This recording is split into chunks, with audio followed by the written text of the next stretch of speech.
Good morning, good afternoon, good evening, wherever you are and whenever you have the opportunity to join me. I'm Dr. Jan. This is Russell Institute of Learning Sidebar Education, and we are looking at John Dewey and his articles and how those are running parallel with my research, and that I believe became a great foundation for my teaching experience. Let's get to 2 and 3 today. Article number 2, we start with Dewey. Again, this was referenced from his writings in 1897, did not leave out the relationship between student and society. In article number 2, which was called What the School Is, Dewey viewed the school as the receptacle that intersects students and society. The following is a quote by John Dewey.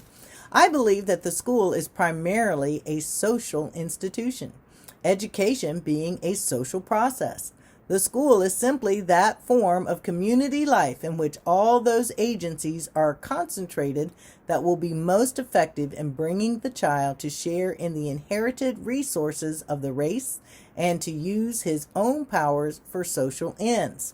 Now, let's go back. Race of humankind, not about color, not about nationality. Come on, people. Let's read beyond just the words and put something to it. So, back to his words. I believe that much of present education fails because it neglects this fundamental principle of the school as a form of community life. It conceives the school as a place where certain information is to be given, where certain lessons are to be learned, or where certain habits are to be formed. The value of these is conceived as lying largely in the remote future. The child must do these things for the sake of something else he is to do. They are mere preparation. As a result, they do not become a part of the life experience of the child and so are not truly educative. I believe that the child should be stimulated and controlled in his work through the life of the community. I believe that under existing conditions, far too much of the stimulus and control proceeds from the teacher because of neglect of the idea of the school as a form of social life. This is where I also have truly believed that the teacher becomes much more of a facilitator, and our job is to find out where is the child. Yes, there's going to be assessments, there's going to be things that I do to help learn about the child so that I can then connect them with what is the best learning that they can have, and making it so that we are a community in our classroom as well as our classroom being part of the larger overall community. Dewey described, this is back to my writing, Dewey described the school as the focal point of interactions that transpire between student and community.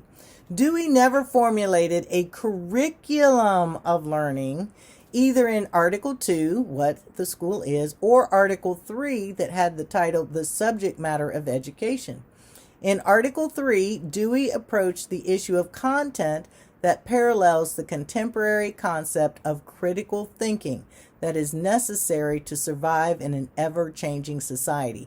That's why education should transcend content that may be true today but outdated within 2 to 3 years, because again, as I have taught science, it's every 3 to 5 years what the content may not even be true anymore because we've had new discoveries. So we are needing our children and our youth to have critical thinking and those skills that will help them to exist in an area that we don't even know what it will be in 2 to 5 to 10 to 20 years. So we need to help them. Dewey says, this is a quote from Dewey, I believe that the social life of the child is the basis of concentration or correlation in all his training or growth. I believe, therefore, that the true center of correlation of the school subjects is not science, nor literature, nor history, nor geography, but the child's own social activities. I believe that there is, therefore, no succession of studies in the ideal school curriculum. If education is life, all life has, from the outset, a scientific aspect, an aspect of art and culture, and an aspect of communication. I believe finally that education must be conceived as a continuing reconstruction of experience, that the process and the goal of education are one and the same.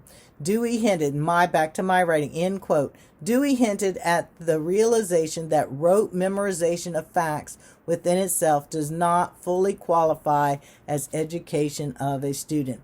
Yes, I want my students to know their multiplication tables. Yes, I want them to know their ABCs. Yes, I want them to recognize sight words. However, how then do you use and manipulate those facts critically and impact your life every day?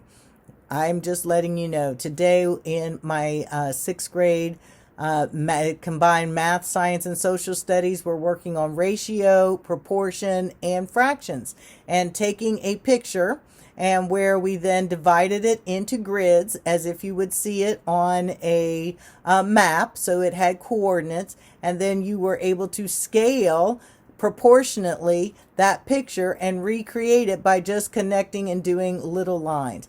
Hey, that could be very appropriate to use when you are building or creating something out in the community and you need to scale fractions, proportions. So making it realistic, not just for the test. That's me. That's Russell Institute of Learning, and that is Dr. Russell. So again, I thank you for following. Tomorrow we are going to start on Article 4, the nature of method. And please like, follow, comment, and share, and continue to comment. Let's get a discussion going. And I look forward to seeing you. Bye.